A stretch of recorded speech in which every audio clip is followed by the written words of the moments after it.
Panginoon, sa iyong dakilang pagmamahal.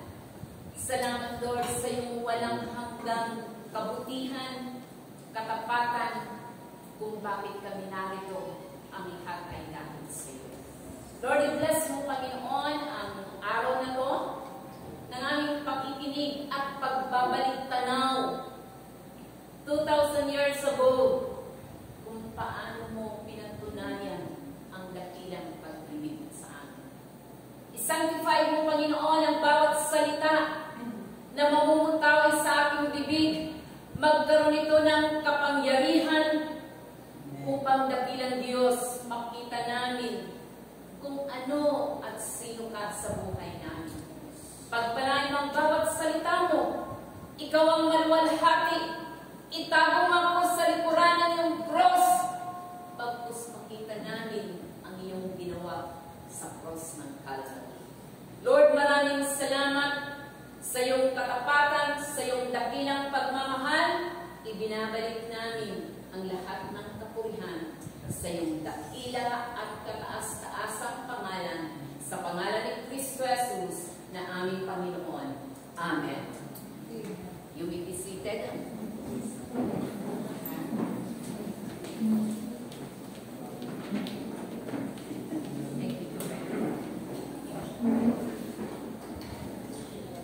Ayan. So, more or less, alam na po natin kung ano pong topic natin ngayong umaga sapagkat lahat po dito ay Christians. So, naniniwala po ako na pagbabalikan po natin ang mga alaala na yan ng ginawa ng Panginoon sa cross ng Calvary, mariremind po tayo ng tatlong bagay. So, ang topic ko po today is about the blood of Jesus. And the title is The 3R in His Blood. So, mayroon tatlong bagay na remind us kung ano ang tatlong R na yun. Marami po tayong pwedeng idagdag. Pero mas pinili ko ang tatlong bagay na to that will remind you and me, ano nga ba ang kahulugan ng tatlong R na yan sa blood ni Jesus. So, ang theme ko po is my worth proves by His blood. So, ang text po natin ay makikita po natin sa 1 Peter chapter 1. Pwede pong pakibasa sa isang young people. Chapter 1, verse 18 to 20. Okay, sige po, pakibasa young people.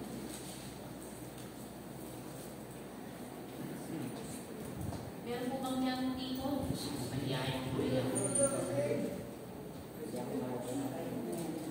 Okay, pakibasa young people. 1 Peter chapter 1, 18 to 20. Ano na bang oras? 10:25. Okay. Sige, kung walang young people, pakibasa po sa mga araw mas masigasi ito magsipagpasahin. Oh, masigasi kayong tumingin ng cellphone. Kumusta na lang? Sarap na lang. Okay. Nalalaman ninyo ang kayo inubos mula sa inyong walang kabuluhang paraan ng pamumuhay na minana ninyo sa inyong mga ninuno.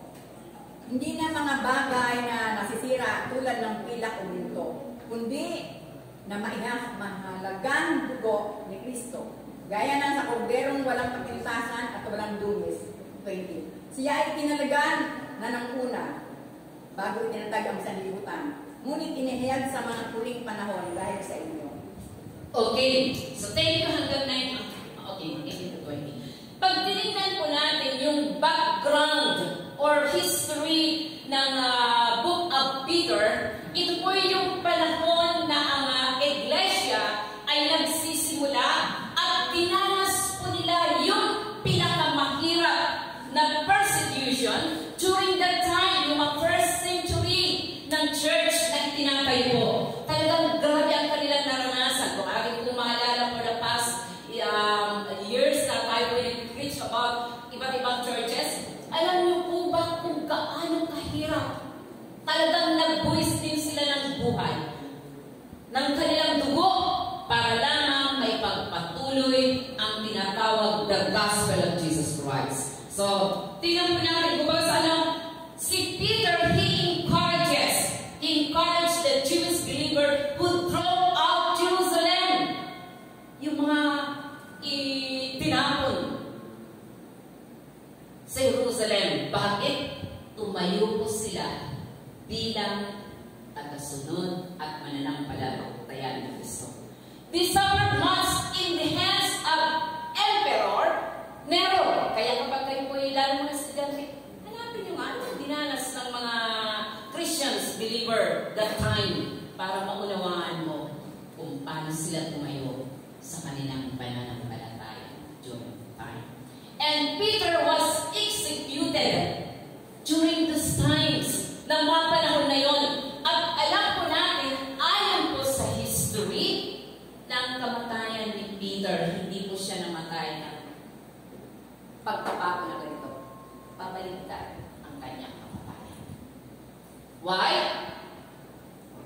He fight for the right cause ng kanyang pananampalataya. So, tingnan po natin.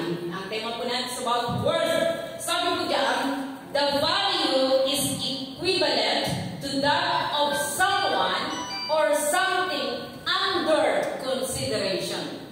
The level at which someone or something deserve to be valued or rated. Nagtanong pa ko kanina, hindi kami magkaintindihan ni Mr. Merlin. Sabi ko, ano bang tawag doon sa mga property na pag halimbawa pinaskil, ito, ipinamas na mga property na makukuha na po ng gobyerno, mga property na foreclose. Pag malapit na pong ma-foreclose, kinakailangan habulin ko yun ng may-ari. At kapag ibinigay mo niya ang halaga po noon, hindi mo pwedeng kunin under value. Kung ano ang right na value mo doon, babayaran mo yun ng tama. So, ang buhay po ng isang tao, sabi ng friend, the blood of Jesus. Ano nga bang halaga ng kanyang dugo? Sa tinatawag po natin, tatlong R. So, sige, paki-forward. Sabi po dyan, how do people treat us? Paano ba tayo tinatrato ng tao? Halimbawa, is it like the highest value? Mataas ba ang pagtingin? Kaya ay yung mga royal blood, hindi ka basta-basta mong treatment sa kanila, talagang napakataas. Sa tingin mo kaya, $1 billion ba ang halaga ng kanilang buhay? What do you think? Magsalita ka lang ng hindi maganda sa mga royal blood, may kahihinatan ka. So, ganun kataas ang treatment. Or nasa middle class kaya, sabi niya, second class, sila, ano lang yan?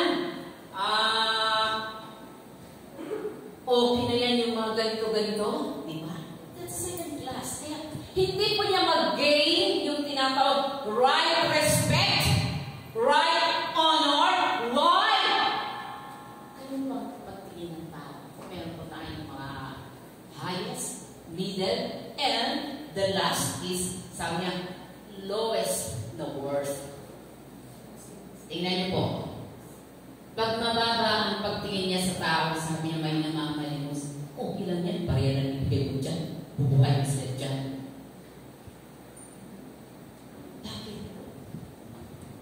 Ganun po ba kababa ang halaga? The price of your life para bigyan ka ng lowest na rate. Sabi po ni, ang tao po, trinatrato niya based on your worth. Ganun po ang tao. Kung mataas ang kanyang pagtingin, mataas ang kanyang value sa paningin ng tao. Naku, ingatan natin yan. Kung malakas magbigay yan. Sayang naman. Kaya lahat ng okay, lahat ng hindi okay, okay lang. Kasi He or she was treated na napakataas ng kanyang worth. Praise God. So, Peter explained man's worth, his highest value, or highest. Sabi niya, treated man as his highest or special possession. Napakataas pala ng pagtingin. Ang pagtingin mo, pagtingin niya, pagtingin mo, magkakaiba. Anong rate nyo? Okay lang yan siya. Murang halaga lang yan. Pero tingnan mo, paano? Sabi niya, this is a paradox of man. Compared to God, man is nothing. Yet, we are everything to God. Ang tingin ng tao sa'yo, pag low class ka, middle class ka, napakababa. Na maging ang respect, di natin kayang ibigay. Kasi ganun po ang pananaw ng tao. But not in God. Okay. Sige, talking forward. Sabi niya, knowing your worth in God. Na, hindi ko masyado ano. Sabi niya, will change your life. Ganda naman yan. Mula sa araw na to, anong pagtingin mo sa sarili? Maraming tao nagpapakamatay dahil feeling niya wala siyang halaga. Maraming tao na napaka-low class ang tingin sa sarili. Kaya nabubuang dahil ang tingin niya walang nagpapahalaga sa kanya. Pero ano nga ba ang worth ng tao? Bakit niya ito ginawa para sa iyo?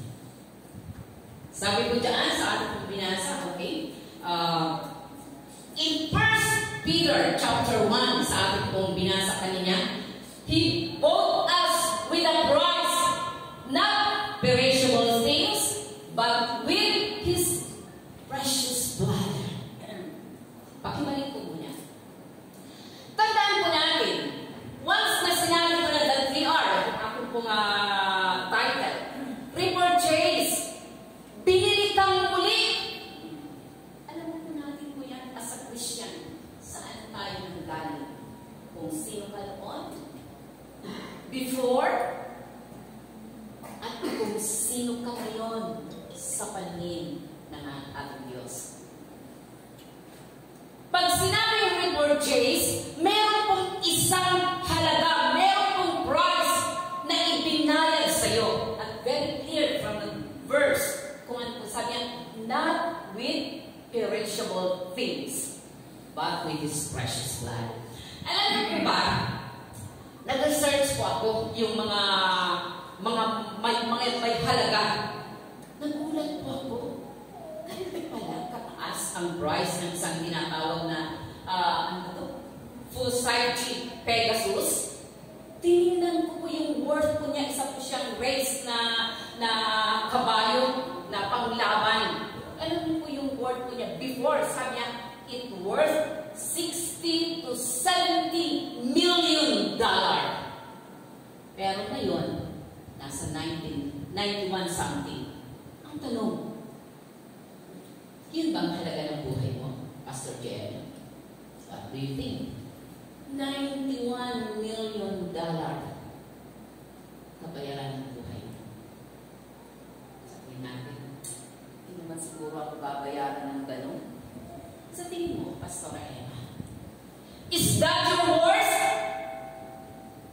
Sigurado hindi. Sabi na nila, patayan mo na yan, 5,000 lang yan, okay na. Ganun po kabala ang kanilang halaga sa paningin ng tao. Sabi ko nga, tinignan ko po yung maalam niyo po, grabe pala ang mamahal ng mga bagay na to na ang halaga na meron po isa, isunod ko, sabi niya, yung isang giant clock, just imagine kung kaano katataas, billion ang pinag-uusapan. Sa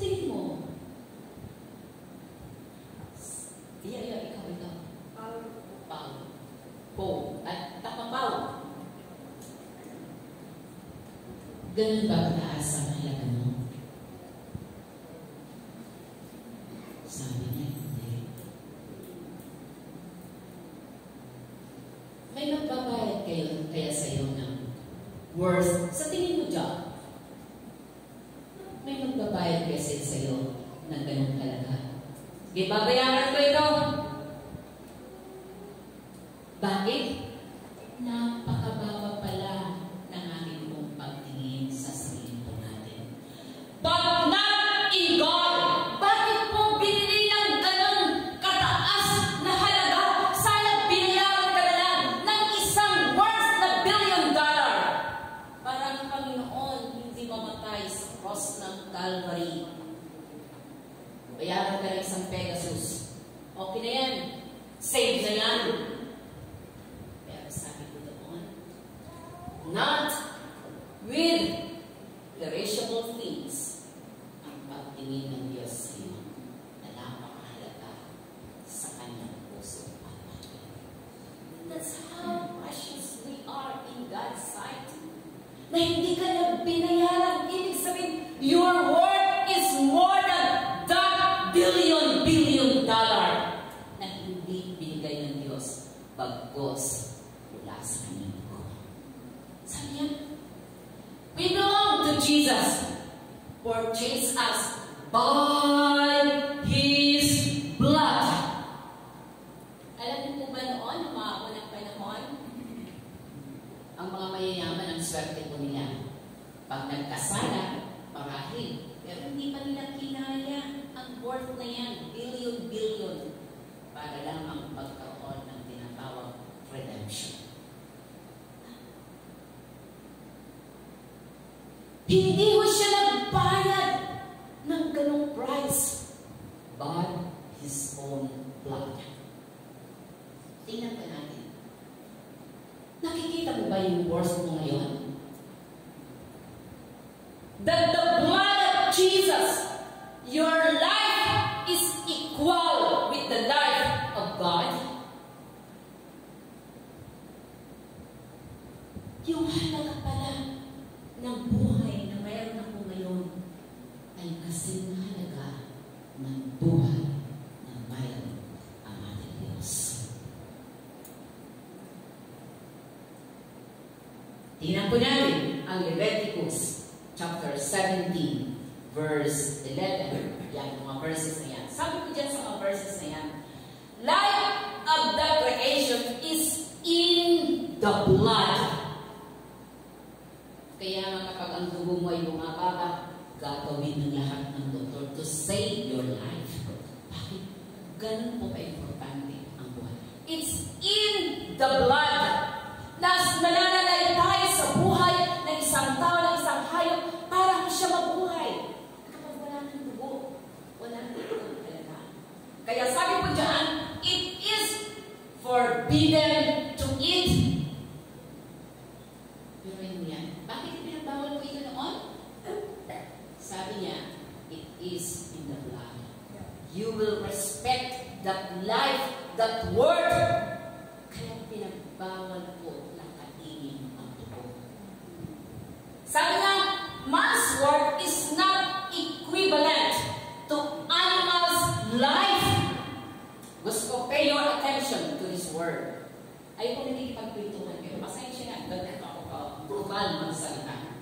If I can see you na nagkikipag-usap kayo sa inyong kapatid, better for you. Alam mo na kung ano gusto ko sabihin. Ibig pong sabihin, why God forbid to eat the blood? Bakit? Kanino mo kataas ang kanyang respeto na ang buhay nito, ang kanyang pinagmulan na dumadwalo ay buhay ng dugo ng isang tao. Sabi niya, equivalent to animal's life, even the highest value that man's possession in life, hindi po niya kaya itong bayaran. Kahit gano'ng kayaman, billionaire ka man, hindi kayang bayaran ang buhay mo kapag sinasabi niya, this is the end of your life. Pababayaran ba? Sino po yung pinakamayaman ng conqueror? Si Alexander the Great.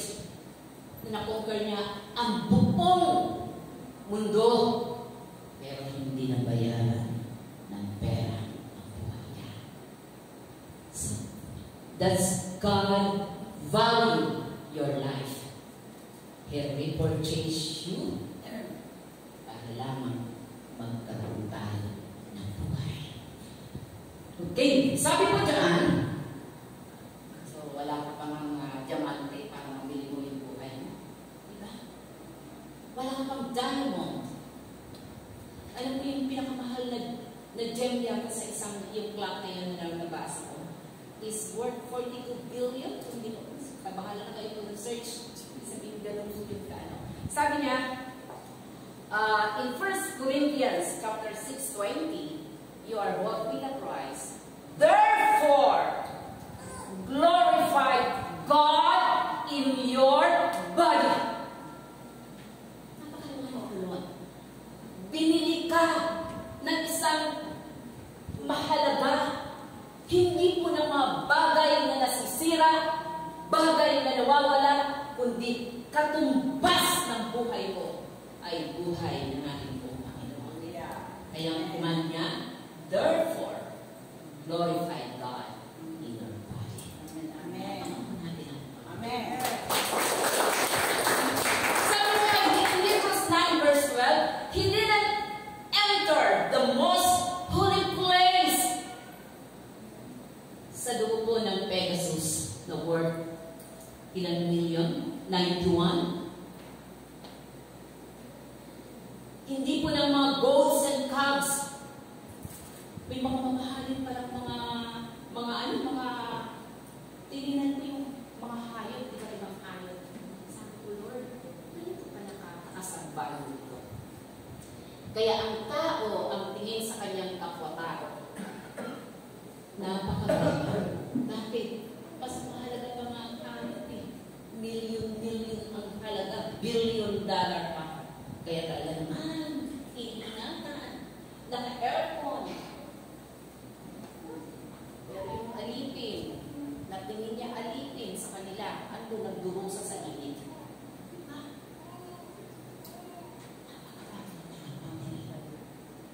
Low-class citizen, but not in God.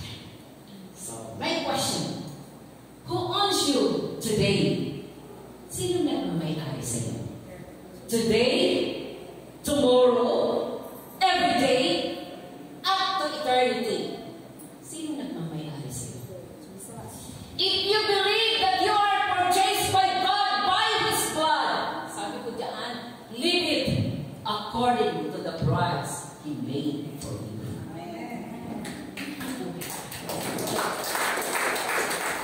According to the price. So, kung binayaran ka ng buhay, dapat kang rin magbayad ng buhay mo para sa Panginoon. Okay, mabilis mo tayo matatapos. Pangalawa, reinstate by His blood man's original position and his full inheritance was brought near to God. Sabi ko dyan sa Ephesians 2:13, ibinalik. So, tingnan mo natin ang meaning ng salitang reinstate. Restore to their former position or condition. Ibinabalik ka sa normal or dati mong posisyon. Ano nga bang tingin ng Diyos sa akin? Binili ka niya sa isang mataas na halaga. Katumbas ng buhay niya. Kung katumbas ng Panginoon, ang buhay niya, nais niyang i-restore ka with that original position. Sige nga, pagkatawag pa ako ng isang sa tingin mo, pasensya na, dahil dapat yung right kung nakikita yung dapat ng Mean. Anong position mo? Original position mo sa Panginoon? That you are paid by the blood of Jesus.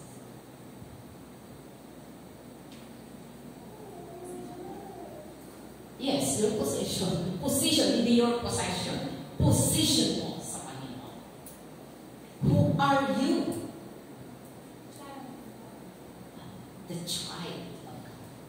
Are you happy? Are you living for that position? Palakpakan po natin.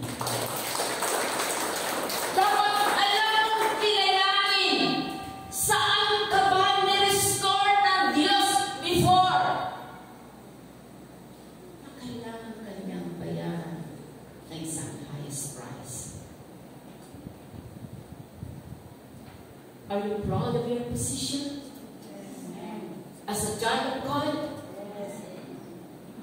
Mula sa isang kaya, sige, tuloy po natin. Different ways. Para maintindihan po natin. Different ways of shedding His blood for us to be restored fully from Gethsemane to Calvary. Okay. Tingnan po natin, balikan po natin ito. Sabi niya, ang blood po ng ating pong Panginoon, yung dugo na tumagas lahat sa Kanya, yung nawala, it starts from the prayer of Gethsemane. Nang siya'y nananalangin. At ang prayer niya ay ikaw ang sentro ng kanyang prayer. Dahan-dahan, tumatatak. Sabi ko ng Bible, mga dugo ang tumatagak na pawis mula sa kanya. Just imagine na sa kanyang prayer life, kaano kalalim yung struggle, yung battle ng ating pong Panginoon just to save your life and my life, na iniisip niya, mapagtagumpayan ko ito para sa'yo at sa akin. So yan po yung mga dugo na tumatagas. The second, Isaiah 50 verse 6, sabi niya, beaten while proclaiming the truth of His identity. Alam niyo po ba nasa Matthew ang supporting ano yan? Habang ang Panginoon tinatanong, sabi po sa kanya, sino ka ba? Ikaw ba ang anak ng Diyos? Anong sagot niya? Sabi, yan ang sabi niyo. Nang marinig po ito ng tagapaglitis sa kanya, sabi niya wala nang dapat na sabihin. Malaking pangmusong, insulting God ang kanyang sinabi. Sabi ko dyan, He was beaten. Hinagulin po siya. At bawat patak ng dugo ng siya'y hinahagupit. That is the price of your and mine salvation. Yeah.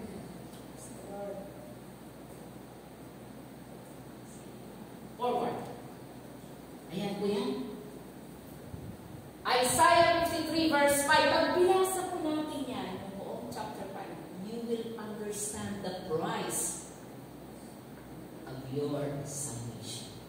Sabi niya, kinot ko lang kung may niya. Sabi niya, he was beat at the back.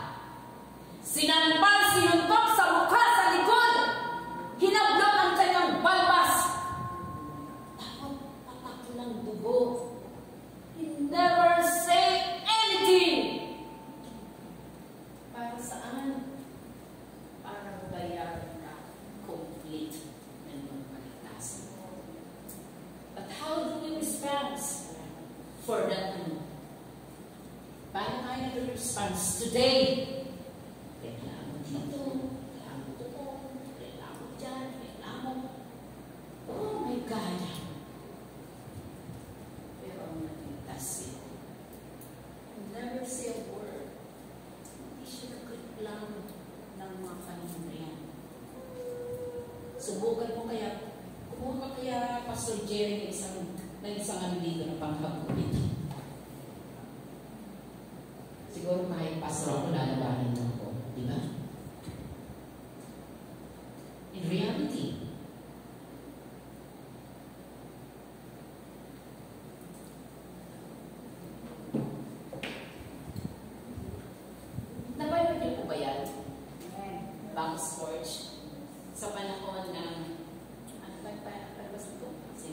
Passion of Christ.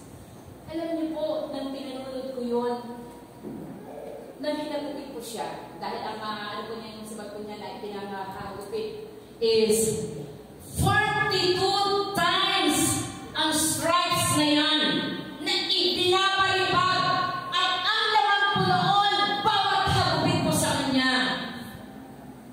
Kasama ng laman na tumutulo. Nang pinapalipad ko yung parang malakagutan ako ng hininga na nakahawak ko siya ng ganyan na nanginginig ang kanyang buong katawan. Imagine the pain for that precious blood that He offered for you and me. Pero may halaga ba yan sa atin?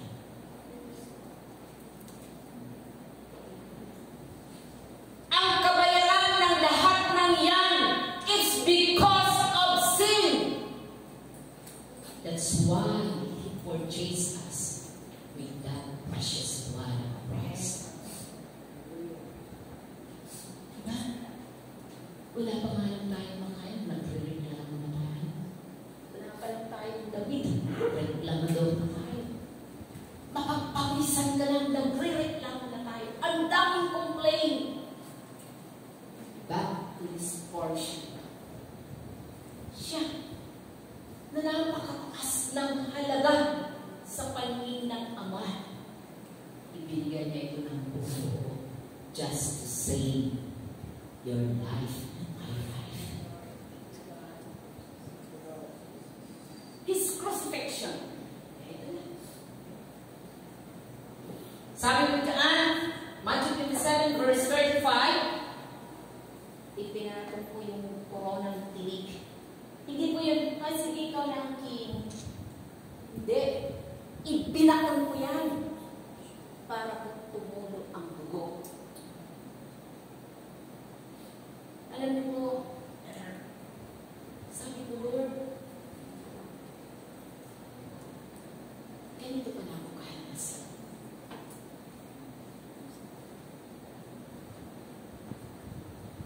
Sa isang magulang nga lang, di ba? Pasensya na Madam Ani, ng panahon na sinila po si Baha, halos buong buhay mo, bilaan mo para sa kanya, just to survive his life. Ganun pang magulang. Ilalabas mo lahat-lahat just to survive his life. Nalala ko si Faith. Pasensya na po, Faith. Ano na lang hindi na assumption. Alos lahat ng pinasimulan ko namin mag-asawa, ibinenta ko namin para naman siya mag-survive.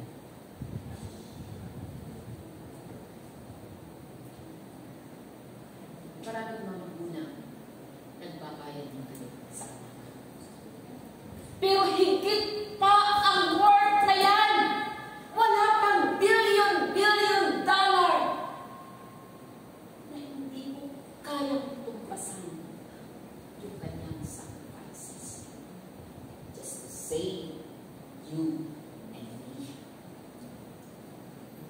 Sabi niya, the last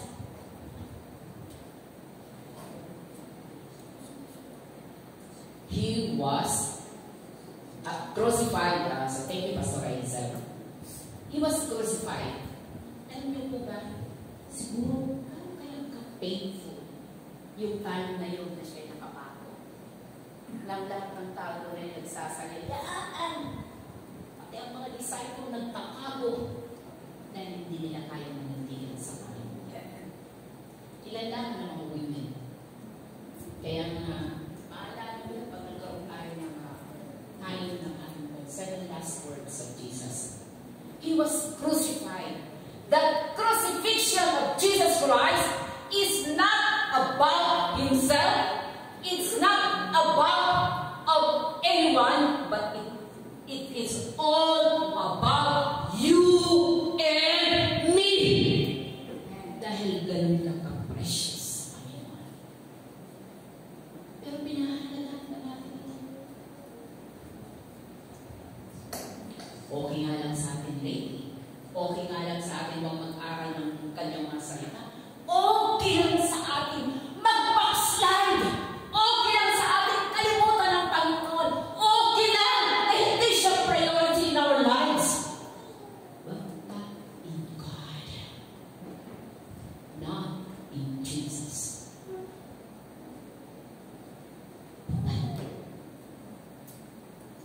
Okay lang.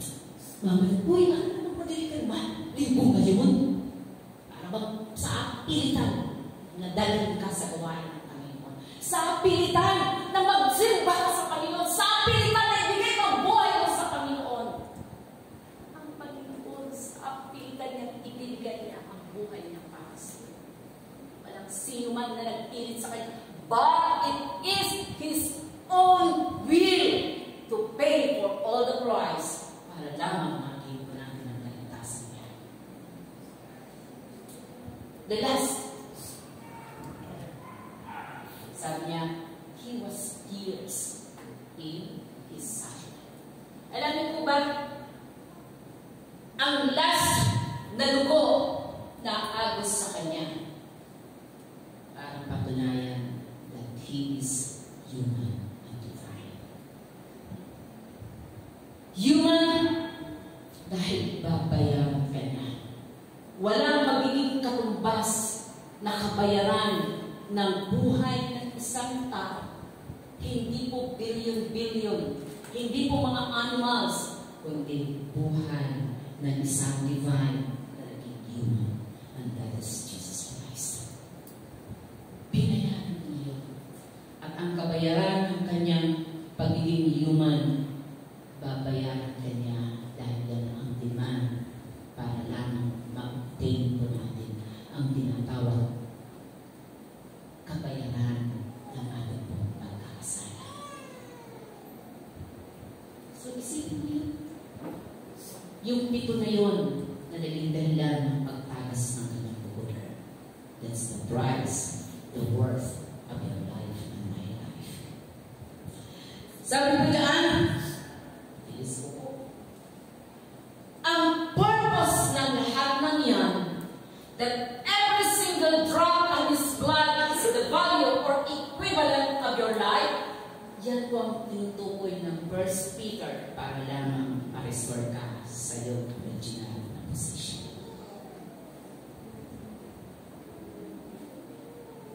Sige, Pastor Alisa, forward. Forward. Sabi nga, He entered the most holy place once for all by His own blood, having obtained eternal redemption. Yan po yung purpose. Magkaroon ka ng tinatawag eternal redemption. Pamuhin po natin. Okay, sige, Pastor Raisa. Yan. That's the price. From slavery to redemption. From death to life, from envy to sonship, from condemnation to sanctification, demotion to glorification. That's your original na position sa kamay ng Diyos nang tayo po hindi pa nagkakasala. Pero nang tayo nagkasala, naging slave ka ng kasalanan at nakakalangkot kung Kristiyano pa tayo na up to now. Tapos nagapos po rin tayo ng kasalanan. Tanungin sa sarili mo, kanino ka slave? Slave ka ba ng pagkakasala? May problem ang iyong redemption. Slave ka po ba sa takot ng kamatayan? Tanungin mo ang iyong kaligtasan. Ikaw pa rin ba ngayon ay magkakawan ng Diyos? So may problem ang iyong sonship. That's the problem. Kung naiintindihan po natin, you will understand the why God reinstated you for that position. Bakit?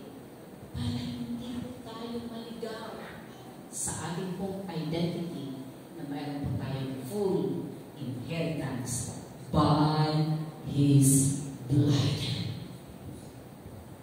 So, kumusta po tayo? Siya naman kayo malungkot. Bakit kayo natahimik po kayo? Ito ba? Napakabuti ng Diyos. Ni-restore niya ang lahat.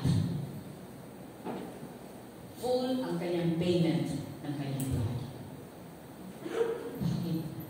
Ganun po kataas ang pagtingin ng Diyos. Okay. So,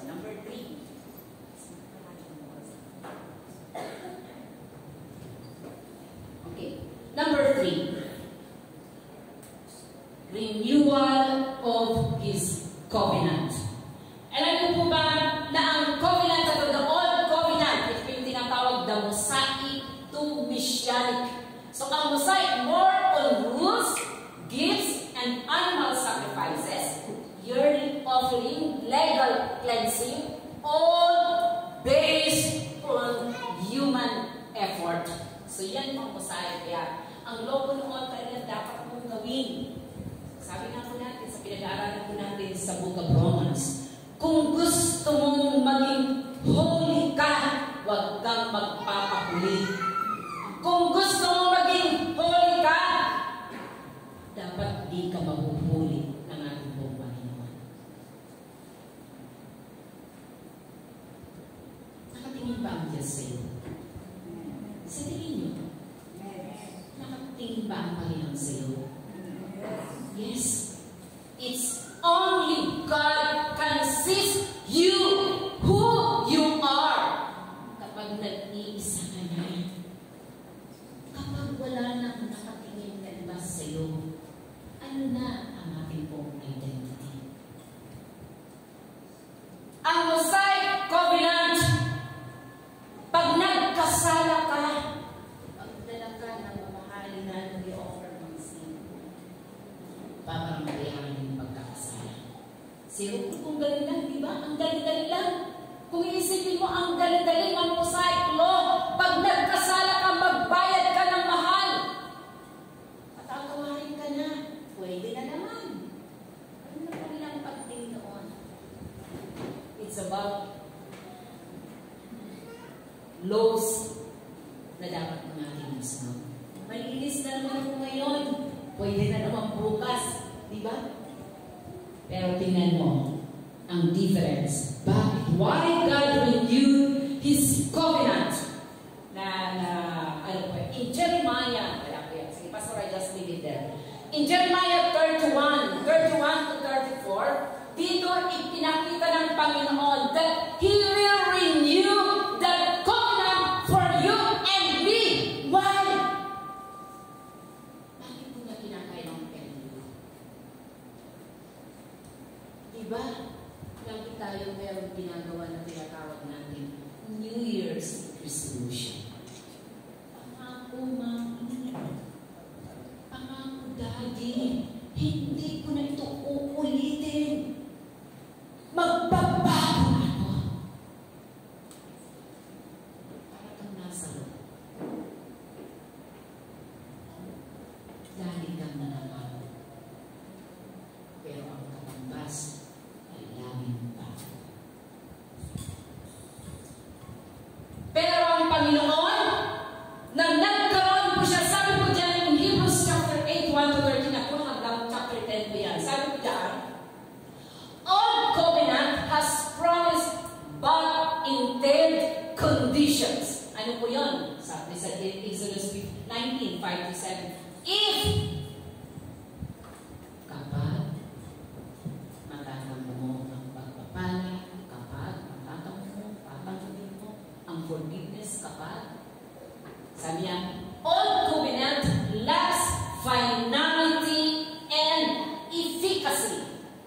Because you need to repeat it every time you disobey the rules. Kaya na lagi silang nagdadala, buti na lang mayayaman naman pala ng mga Hudyo na yun. Siguro kaya hindi sila yumaman ng sobra-sobra. Bakit? Katadala nila ng mga sin offering nila for that time. Pero tayo, tinanawa na makabuti ng Panginoon. The more you give, anong sunod? The more you receive.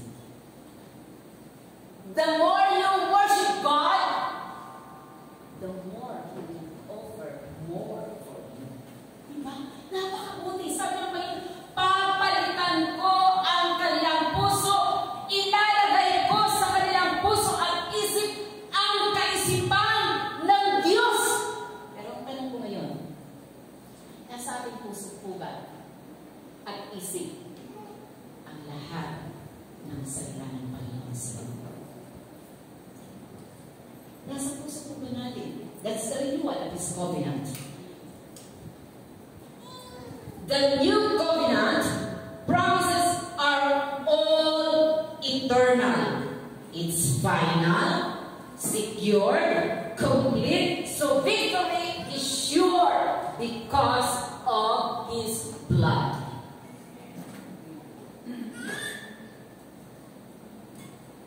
Eternal ang kanyang pangako sa iyo. Nangako ang Panginoon. Dadaling ka niya sa eternity. Nangako ang Panginoon that you are secure in His hand. Anything happen to you, meron kang security sa kamay ng Diyos.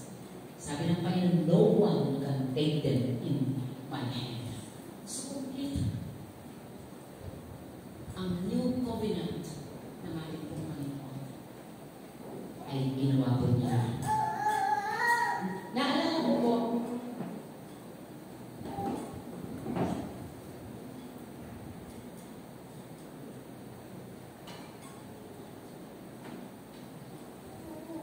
naalala niyo po ba ang Last Supper ng Panginoon? Sa Last Supper, binitawag po niya yun that He will renew the old covenant para sa bagong covenant. Why? Nais ng Diyos na magkaroon ka ng tinatawag renewal of your covenant. Why God? Bakit ang Diyos nagkaroon po siya ng Last Supper na yun? Just to remind everyone who will partake that communion sa tatlong araw na dapat maalala today. You are purchased by His blood. You are reinstituted. Reinstated. Pangatlo, meron siyang bagong commitment. And that commitment is eternal, secure, and final. Tatanungin ko kayo yun. Kumusta ang commitment natin sa ating buhay? Pakyan po sa ating pong final, sa ating pong conclusion. Sabi po dyan in 1 Peter chapter 2 verse 9, but you are a chosen people, royal priesthood, a holy nation, a people belonging to God, that you may declare the praises of Him who called you out of darkness into His wonderful light. Church,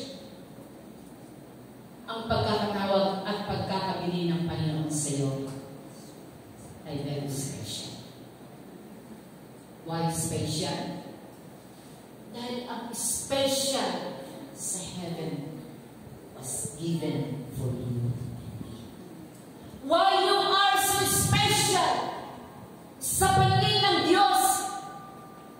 Precious blood ng kanyang anak ang ibinayad sa iyo. Sabi niya, a holy nation. Ano yung mga katabi mo? Are you a holy nation? Banal ka ba sa paningin ng Diyos? Sabi niya, ang nakanyano that you will declare the praises of who called you out of darkness. Sagutin niya sa Panginoon. Sabi niya, ngayon po ay magpapartake tayo ng Holy Communion.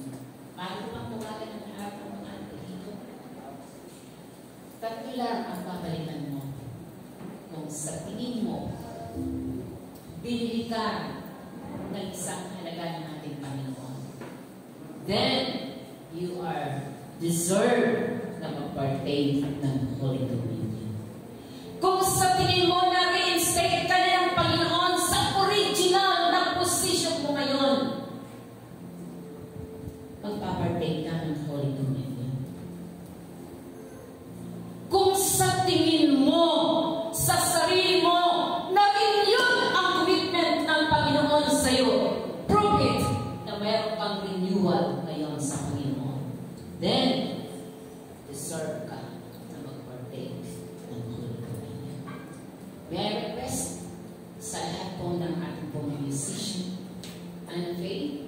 ba natin kantahin kanina ang second song? Hallelujah. Ano po?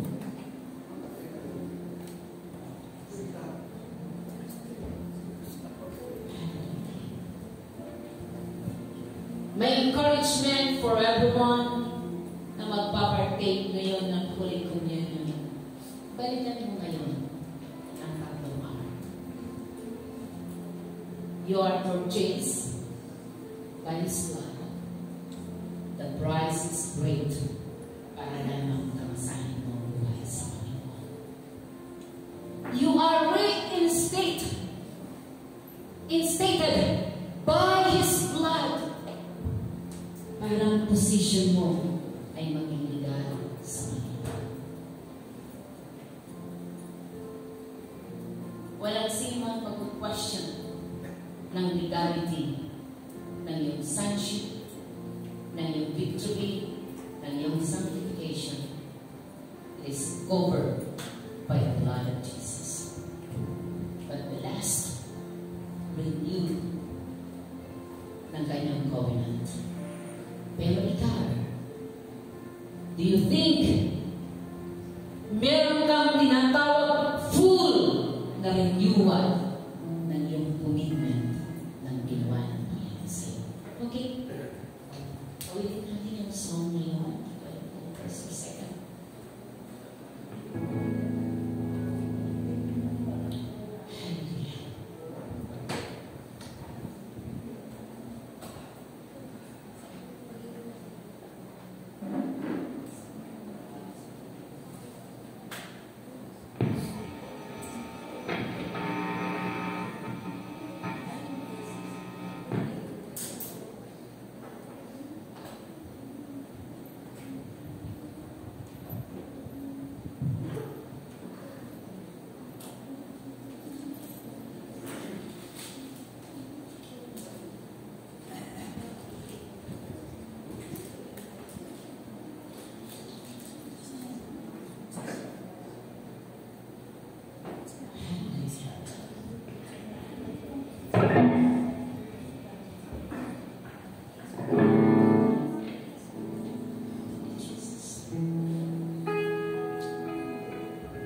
Si Peter, ilang beses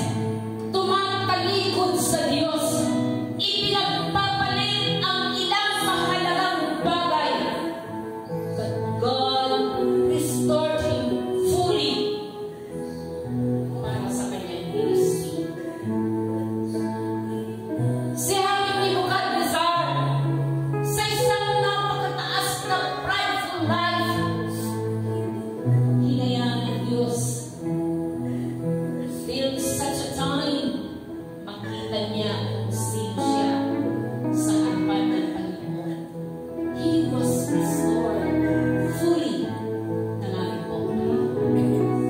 Sometimes God allowed us for a kind of life. Ibabagsak ka para makita mo kailangan mo ang Diyos sa buhay. And His promise eternal and secured. Si Job, lahat ng yaman na mayroon siya ng kanyang pag-aari, inalis lahat yun ng Panginoon. Bakit? Nais ng Panginoon pag-sentro siya ng buhay niya. It's only God. No one can replace that eternal position. Walang iba. Kaya natin. At nais ng Diyos, i-renew po natin ang commitment na yan na i-offer na sa iyo. Before po tayo mag-partake ng Holy Communion, balikan mo ang mga araw na yun. Paano kanya binayaran? Paano kanya nais ng Diyos na ma-restore fully? At kung paano ninanais ng Diyos, bitawan mo ang isang commitment that will satisfy the heart of your God. Hallelujah. Hallelujah. Jesus. Matayan mo'y kailan, Jesus. tunay kong kalayaan. Kami ngayon'y iyong alam, minamahal mo ng ganap. Pag-ibig mong kailanman sa iyong krus ibinuhos, O Jesus, inalay mo.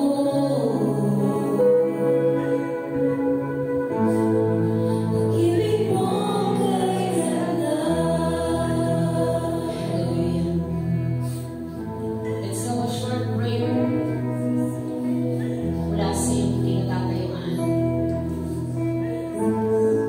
Balikan mo anong mga commitment mo ang wala ng sin.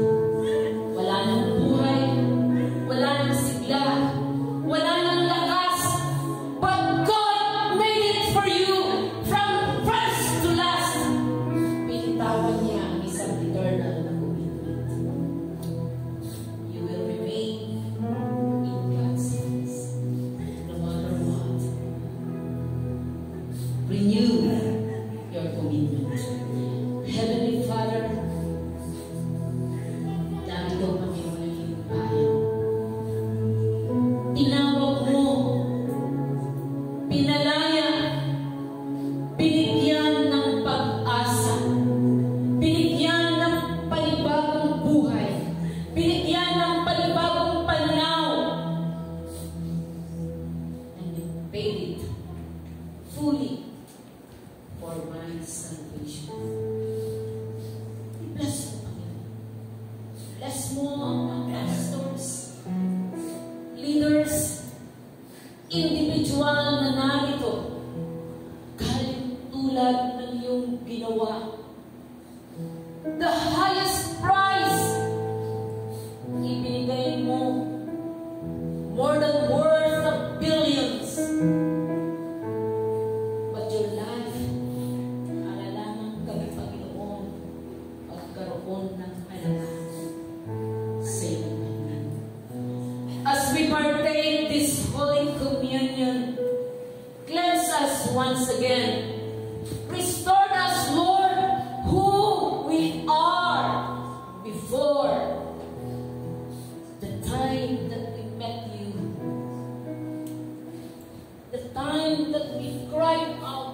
before you.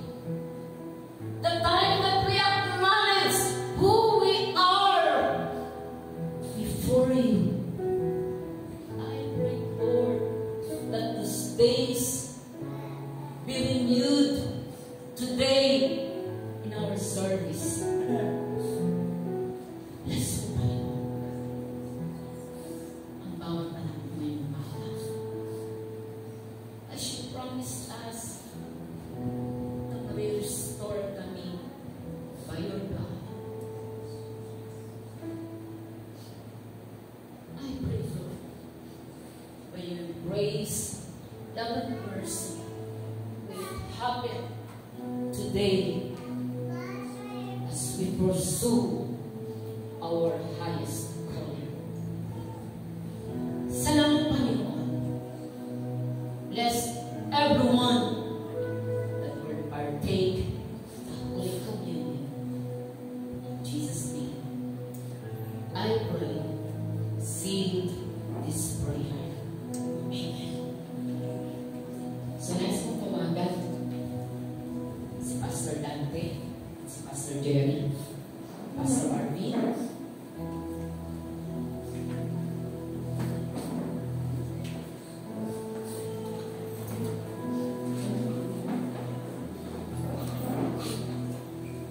Give you, sir.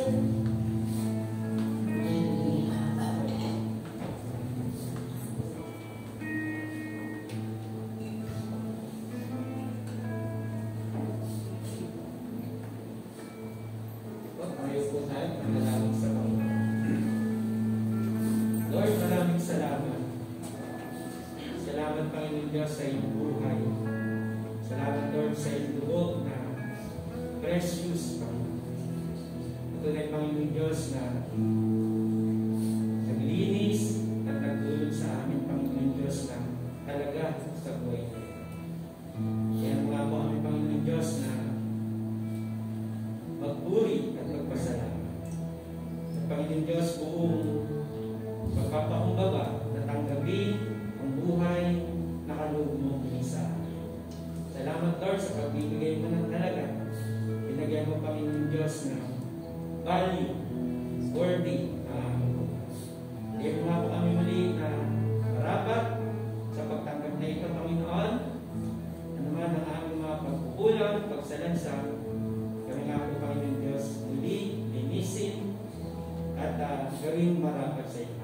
Salamat, Lord, sa iyong alay na buhay, na iyong katawan, at sa kalinisan ng dugo na bumula sa iyo. Pinabalik namin sa inyo ang lahat na ito, sa matamis na pangalan ng Panginoong Jesus. Amen.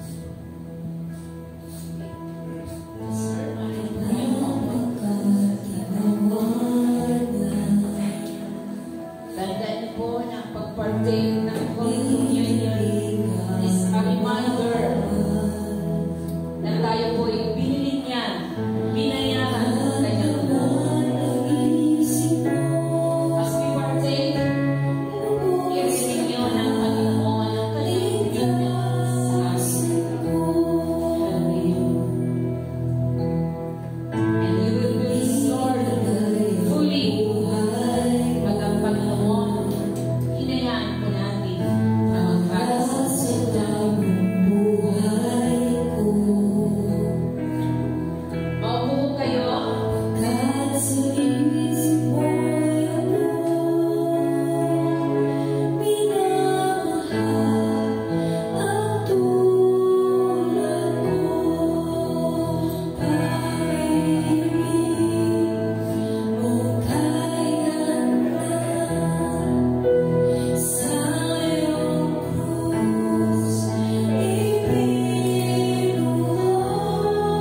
Pakinggan po natin siya sa pag-awit for the last time, just to remind us how precious we are sa Panginoon.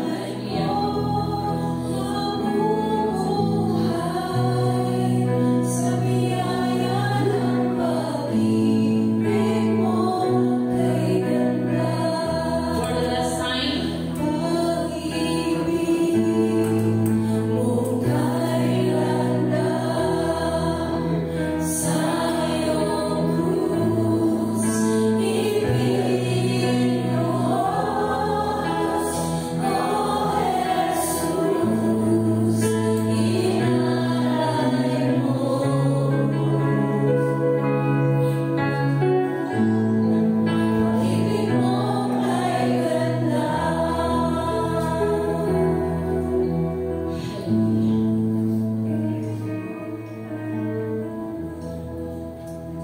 ang huling hapunan, ibinigay ng Panginoon ang kanyang new covenant.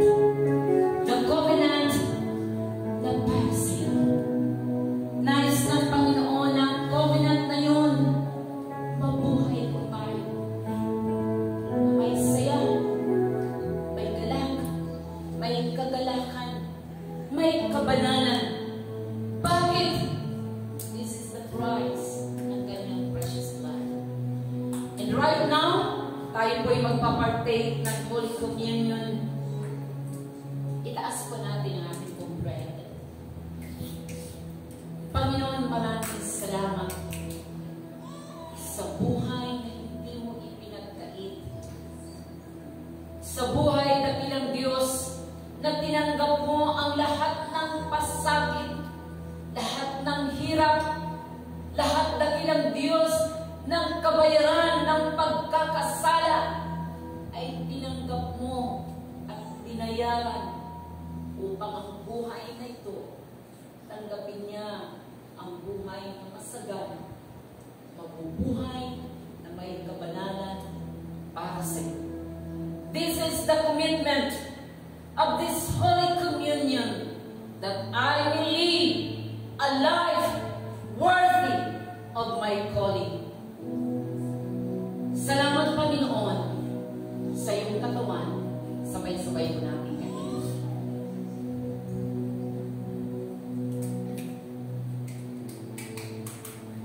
Panginoon, maraming salamat sa iyong dugo.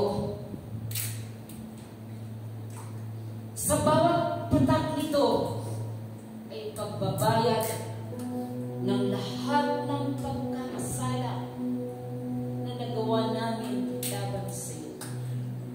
Dalangin ko, Panginoon, na ang precious blood na to will remind us kung sino kami sa iyong harapan.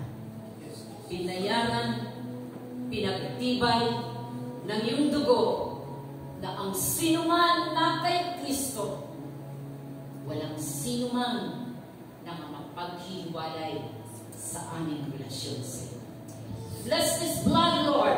Sanctify na magkaroon kami ng buhay na sanctified, glorified in your eyes. Sabay-sabay po natin.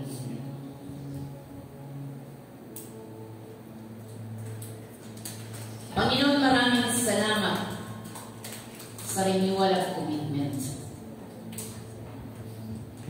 Bless our commitment today. Ano man ang aming commitment? As a sign of our thanksgiving to you, Panginoon, pagpalain mo sa sino man na nag-renew ng kanyang commitment para sa iyo. Hayaan mo na yung banal na dugo ang mag-seal every commitment that we have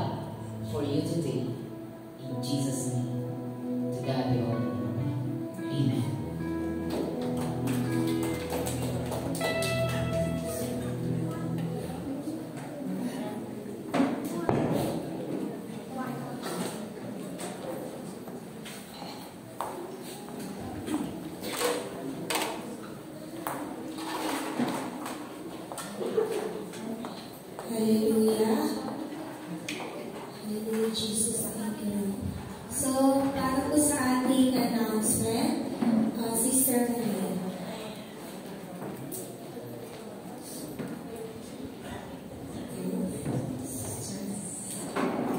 Sige ba tayo po dumako sa ating announcement? Patuloy pa rin po namin kayo pinipitahan ang ating midweek service every Wednesday at 6 p.m. via Zoom sa television page. Under pa rin po kay Mas Maraming ba at ang topic po is about romance. So every Friday naman po ating prayer meeting at 6 p.m. din po via Zoom live at sa television page. At ang ating topic for the month of April. So next week po, may scene washed by His blood by Pastor Rebecca Aquino and Sister Hannah Rana. And April 20, may victory through the blood of Jesus by Pastor Dante Narata and Brother Herbert C.B. And April 27, may future guaranteed by His blood by Pastor Rizali and Brother Gerald Howard.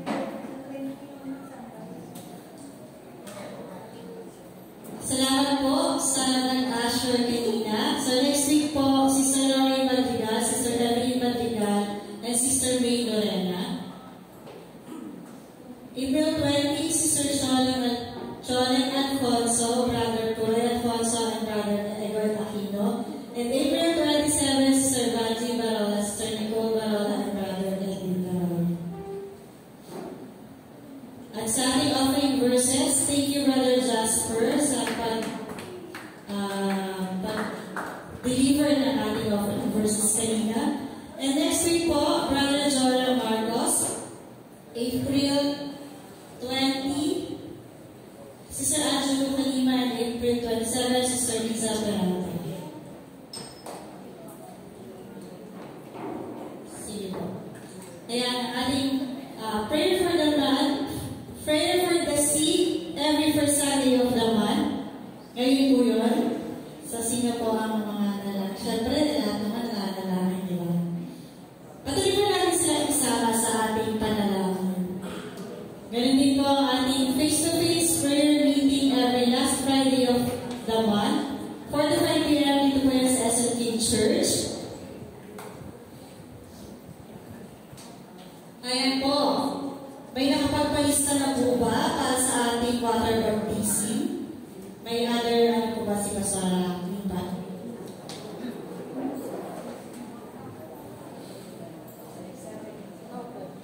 Okay. So, next Saturday na po yung ano po natin.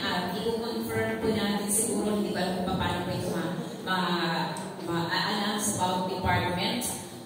Pwede pa akong magturo mamayang hapon sa mag-a-avail ng water baptism. So, dapat malaman po natin kung sino po yung candidate or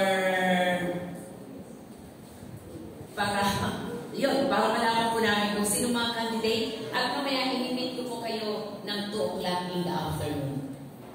Dito na lang po sa church, kahit sa baba na lang magturo. Sige po. Thank you po sa pa. Ay, basta.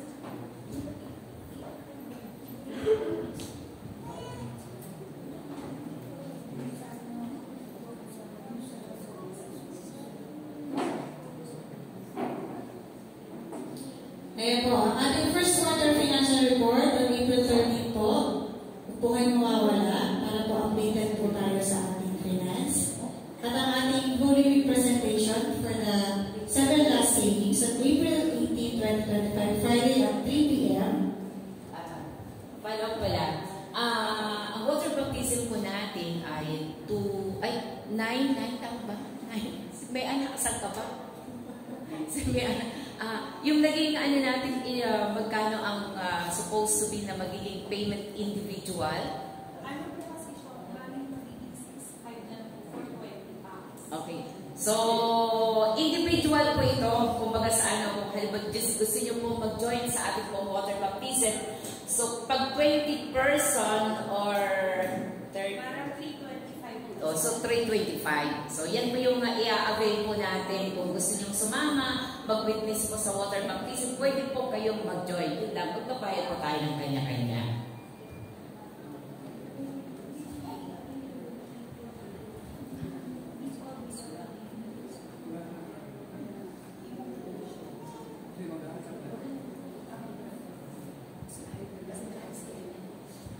Sige po. Ayun po ang ating 7 last sayings. So, speaker po natin is YA and youth. So, first saying is that faith. Father, forgive them for they know not what they do. Nehemiah, truly I say to you, today you will be in paradise. Brother Raphael, woman, behold your son, behold your father. Brother Jasper, my God, why you have forsaken me? I heard thou, I thirst. Abraham, it is finished. And Brother Jacob, Father, into your hands I commend my spirit. Format natin po sa langisan yung mga verses na. So, lang po. Kasi malapit na po yan. So, ating last 7 na 6 para po sa MC, Sister Owen Rodriguez. Ang mga song leaders po natin, Sister May Rodriguez, Sister Liza Flores, Sister Anna Faye, Sister Hannah G, and Sister Nicole Baron. Ang ating mga songs po, ayun po, forward na po yan sa mga GC na YA. Sige po. Ang oras po ng ating salasay is 3 p.m. to 5. Friday po yan.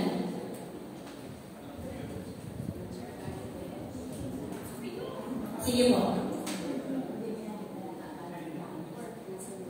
Ayan po. Parenting seminar o YC after the service pa rin po may pastoral reserve. Karagdagan dito. Speaker and soul leader MCs, pahalagahan nyo yung time na yan.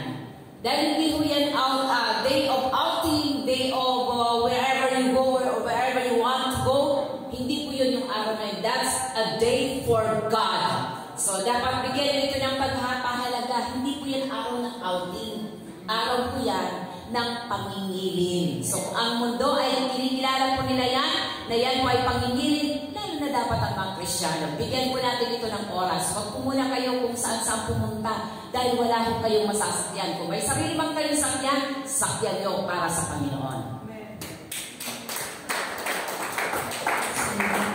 Another announcement po ba? Gawain ng youth. May gawain daw po ang youth after na sa parenting po. Sige po. Kung wala, sige po.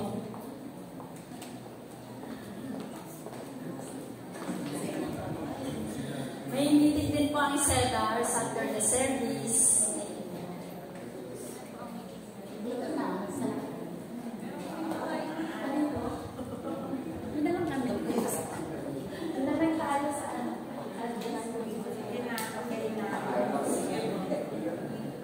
Kung wala na po, tayo dito kayo para sa ating closing prayer. And we should talk about that.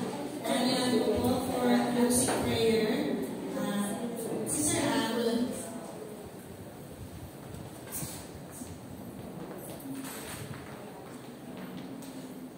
Kahit kung lahat ay manalangin, O Diyos, Ama sa langit, maraming salamat, Panginoon, sa mensahe mo sa araw na ito, O Lord. Help us, O Lord, to renew our commitment, Panginoon, para po sa inyong Panginoon. Maraming salamat po sa patuloy na pag-iingat mo sa amin sa araw-araw. Marapat po, Panginoon, na ibalik namin sa iyo lahat ng papuri. Maraming salamat po sa biyaya na patuloy na ipinagkakaloob mo sa amin, Panginoon. Lord, dalangin ko po ng bahan po ang aming kamay, ang aming puso, ang aming isip, sa araw-araw namin paggawa, Panginoon, na maging kaaya-aya sa inyong paningin, Panginoon. Maraming salamat po sa inyong gagawin sa amin sa buong sanglibutan. Ang lahat po ng ito ay dalangin namin ng may pasasalamat sa pangalan ni Jesus. Amen. Ang pag-ibig ng Ama, biyaya ng Diyos na at ang patnubay ng Diyos, Espiritu Santo ay manatili ngayon at magpakailanpaman. Amen. God bless us all. See you.